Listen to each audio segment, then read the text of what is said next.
Health Coaching here. And I'm Sophie Alcock from Real Health with Heart. Welcome to 2018. This is our New Year, New You final series in our Christmas series. So today we're going to give you some ideas about 2018 and how to set some goals and things like that. But these are just ideas that we're touching on. So I just want to let you know about two things that I have that are starting very shortly in this new year. The first thing is a very quick kickstart your year, and it's a 2-week challenge that I'm doing with Anytime Fitness. And the idea came about because my OzTag team wanted to get together and get in shape. So I thought, oh well, I could do this with everybody. And Anytime Fitness has given anybody that comes with me a 2-week free membership, and we'll do a green smoothie during the day, and I'll be at the gym to give you some ideas. I'll let you know different times. There'll be a Facebook group that we can be in. So it's just to get your system started, and that's all free. Except for the green box that we'll get for the green smoothies from Mr. Chlorophyll, and he's doing that for $10. So $10 for a week of greens, beautiful local seasonal greens that you can put into your smoothies. So that'll be for 2 weeks, and you're also welcome to join my Christmas gift 5-webinar series that won't be starting until the 9th of January. So there's still time to buy one of those. They're $30. You can buy it as a gift or you can buy it for yourself. And that's a 5-webinar series on how to lock in your goals for 2018. So now we're going to give you some ideas, and in those 2 different things you can get more ideas about the things that we're touching on today. So just a few principles to help you implement your, not a New Year's resolution, but a new plan for you for this year to get healthier and stay healthier. So the first thing really is you need to set your goals and your desires. So think about what you really want. Think about why you really want it. Because when you're clear on your goals and when you're clear on why you want it, it helps you stick at it. And long term, if you meet some struggles or you decide that it's a little bit tricky, you'll still have front of mind your goal and where you're heading and why you're heading there, and it will help you. I also find that if your goals don't work, it's really good to reevaluate your goals. When I work with my clients, if they come back to me and it's been maybe 3 weeks in a row that they didn't achieve their goals, we really need to look at the goals. First of all, are they goals that you actually want? So when you've had a little bit of time in the new year, if you find you're not reaching those goals, take a look back and think, well, is that something I really actually do want? Another reason that people don't reach their goals is that the goal is not broken down. For example, saying my goal is to eat healthier food. Well, your first goal should be, my goal is to find some recipes for some healthier food. The next goal then is to actually make a shopping list and set aside some time to go and buy the food for the healthier recipes. Because just saying I want to eat healthier food is not going to work as a goal. You've got to break your goals down so that they're achievable. And if it's overwhelming for you, it will just be too much. It will become a stress and it will actually tax your health instead of improving it. So take as much time as you want to get prepared and to get organised and to break down the steps that you can do bit by bit to help you work towards that. And you don't have to do everything at once to be healthy. You can make one change a day, one change a week, one change a month, whatever it takes to slowly begin to improve your health. And on that, we're talking about creating habits. So when you do things over and over again, that's what creates a healthy habit. So just by adding something in and starting to do something better, you can start to create those healthy habits that will make you much healthier. So being prepared, being clear on your motivation, and visualizing your motivation is really important. Visualization, I also like to get my clients to not only visualize what they're doing, but also actually feel the feelings that you're going to have once that has been achieved, and know it will happen. If you know that this is going to happen, then it will happen. If you doubt this is not really going to work, then it isn't going to work. You need to be thinking this is going to happen. I remember visualizing becoming a health coach, and it has happened. And I also remember the feeling of this will work. I am going to be able to help people, and I am helping people. It's a wonderful feeling. So spend 5 minutes a day visualizing and then feeling the relief or the joy or whatever feeling you'll get from attaining those goals. Yeah, because your body will follow suit. Your mind sets the precedent, and then your body responds with hormones and enzymes and actions to follow whatever you're thinking. So really allow yourself to get caught up in the emotion of whatever you're visualizing. And the other thing, reward yourself. It's good to reward yourself, and it doesn't just have to be a food reward, but chart your goals, and you can talk more about that. But if you're charting and planning and working towards progress, set some parameters where you want to stop and reward yourself with whatever it is, because that will keep you motivated, and it will also keep you feeling good. If you haven't reached your goal yet, you've still got fun and excitement along the way. And it's really important to chart those goals, because think of little kids. When we do star charts for little kids, they will attain those goals because they're seeing progress. And by charting things and writing things down, you'll see progress. That's one of the things that will be in the 2018 Kickstart, is actually having some goals that we can chart, so that you'll be able to see where you're making progress. Because if you don't feel like you're making any progress, you feel like this is maybe going too slowly. But once you actually start to collect some data, then you'll realize that, oh, well, actually, it's accumulating, and I am starting to create those habits. And I did do this certain thing 5 times this week instead of the week before that was only 3 times. So then you can reward yourself, because you'll actually be able to see the proof of where you're getting. And I'm not sure if you've heard of the 80-20 rule or 9-10 rule. We like to make rules for things, people. And did you know that it doesn't matter if you do everything right for 80 or 90% of the time, and then you slip up, or you choose to do things the wrong way or the unhealthy way for 20 or 10% of the time, because it's what you're doing most of the time that counts. So if you're working towards improved health in whatever parameter, whether it's fitness or diet or lifestyle balance, if you're doing most of it right for most of the time, you will be working towards better health instead of going backwards.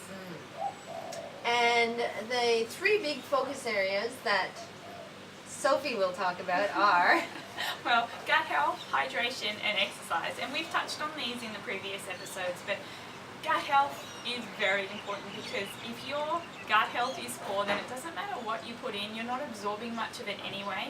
And also the gut is the foundation or the basis of the rest of your health. You manufacture hormones there, you absorb your nutrients there, you eliminate waste there, everything happens there. Hippocrates said the gut is the seat of all the body's either health or disease. And the way that I like to do it for people is by doing a thing that I call crowding in, that I've learned to call crowding in. And it's all about adding food in, and if you add more of the good food in, you're going to end up eating less of the bad food. For example, if you're eating something like that is, maybe you're eating some meat. If you had a big amount of meat, then that's going to have a much harder time digesting, and it's not what you actually need. If you have a small amount of meat and then you have a whole bunch of other veggies with it, or greens with it, that's where you're going to be filling up on those foods. So I suggest to my clients that they eat their salad first when they're having a meal, so that their stomach starts to fill up with the good stuff. You could also crowd in with one of my favorites is raw desserts, so you can get some raw desserts and you can add them in, or even raw healthy treats, things like that. Smoothies. So you're adding in the good stuff, and what happens is the bad stuff slowly falls away because your stomach's already full from the good stuff. And the beauty of it is your taste buds start to change. And once your taste buds start to change, you don't want that other stuff, because it tastes like a chemical, and it'll burn your tongue, and it's got too much sugar and salt in it. So crowding in changes your taste buds. Yeah, and there's also a physiological response that happens too. As you eat the healthier food first, like the salads or the raw foods, it stimulates the release of digestive hormones and secretions, which will help you break down the meat or whatever it is that you eat that follows. And also, salad digests a lot faster than meat. So if you eat the meat first, the meat will slow down your digestion, and the salad will sit there and it actually begins to rot. It can rot in as little time as 2 hours. So if it takes 4 hours to digest the meat, then you've got rotting salad coming through, and it's not fresh anymore. So if you eat the salad first, it digests quickly within half an hour, and then the meat can slowly come through after that.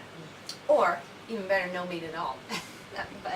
Just make your changes, small changes along the way. That's right. So if, for example, if you are used to eating a big piece of steak or a big piece of chicken or something like that, you can just slowly bring your protein down a little bit more, and then slowly add in things like beans. So you're changing your protein and getting protein in other ways, not just from meat foods. Another thing is just do it. When I was studying for many years, or when I had homework, if I thought to myself, oh no, I have to sit down and I've got to do this thing for 3 hours, if I just thought to myself, just sit down and do 10 minutes of it, and then what would usually happen is I would start to get into it and then it would flow on, and I would rarely just sit for it and do the actual 10 minutes. So if it's something, one of your goals, think, I'll just do it for, like if I'm going to go for a walk, I'll just do it from here to the corner. And then by the time you get out of the house and you get to the corner, you think, well, now I'll just do it around the block and go for a walk around the block. So like the Nike thing says, just do it. And just a few more gut tips. More raw food, we've talked on that. Fermented foods, really, really important for good bacteria, and we've touched on that in other episodes, but it's just such a small change that you can make. A little bit of sauerkraut or a little bit of a fermented drink, and it makes a huge impact on your health. It supplies vitamins and minerals and good bacteria, helps digest food, helps clean you. Antioxidants, we talked a lot about that last episode. Essential oils, you just need one drop and you're getting big doses of antioxidants. Slow down when you're eating, chew your food. The Ayurvedic, so traditional Indian culture, have a saying that you shouldn't swallow your food until you've chewed it 50 times. And if you try and chew every mouthful 50 times, you slow down quite a lot, and you would be surprised. We generally chew our food like 3 to 5 times, and then we swallow it. Well, I know I do anyway, but we can all get better at chewing, I think. And that's mindful eating as well. So you're actually paying attention to the food that you're eating, and you're thinking about where it's come from and how good it's going to be in your body, things like that. Visualize what it's doing, visualize the nutrients that it's releasing for your body. And also, I'd like to talk a little bit about exercise. No, I wouldn't, because we already talked about it. So there's the 2 weeks free at the gym, but also even things like I started using a TRX, and a TRX is just a band type of exercise that you can do, and it only costs $42, and I bought one, and if I pass by it and I've got 3 minutes, I'll just do some exercise on that. So it's really good to incorporate different exercise throughout your day. Another one that's a good trick is toilet training, what I call toilet training, and it's where each time you go to the loo, you might do 5 squats, you might do 5 leg lifts, and you might do 5 arm exercises, and the memory trigger is going to the loo. So it only takes you maybe 15 or 20 seconds. Or if you're a bit of a crazy like me, while you're cooking dinner and something's a bit slow to stir, you can do some squats, or I've got a bar in the kitchen, I do some chin-ups, or you can just fit exercise in. You don't have to do a whole session. You just do a few bits here and there, and it adds up and makes a difference. And it's the same lifestyle-wise with diets, the same with water.